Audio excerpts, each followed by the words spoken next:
The government said today that India still has among the lowest incidences of coronavirus if the rate of infection per million is calculated, pointing to data from the World Health Organization. India is third on the list of nations worst hit by the pandemic and has a total of 7.67 lakh cases. The last 24 hours saw the biggest single-day surge with 24,879 new infections.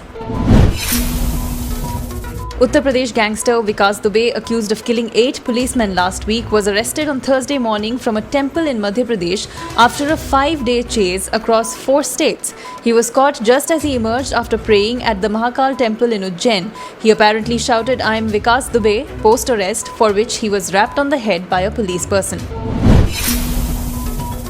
The centre told the Supreme Court that the existence of the statutory National Disaster Relief Fund would not prohibit the creation of a different fund.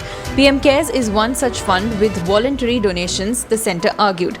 The centre's response in the top court comes after a PIL was filed by an NGO seeking transfer of funds from PM CARES to NDRF. The centre said transfer of funds received in PM CARES to NDRF is not maintainable as the former is created under separate provisions.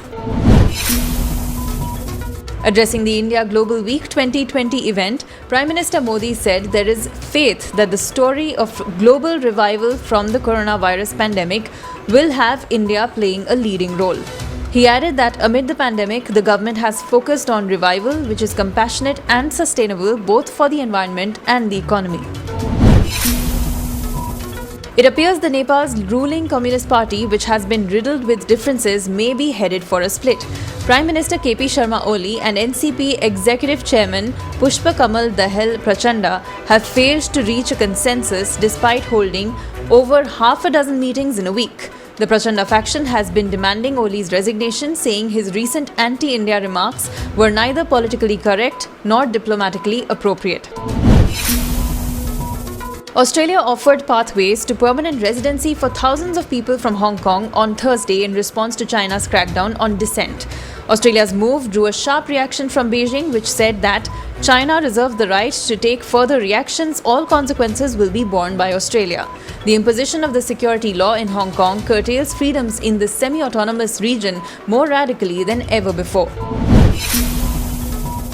A coastal village in Kerala's Thiruvananthapuram has been cordoned off and around 25 commandos have been positioned in that area as testing has shown a spread and spike of COVID-19 cases locally.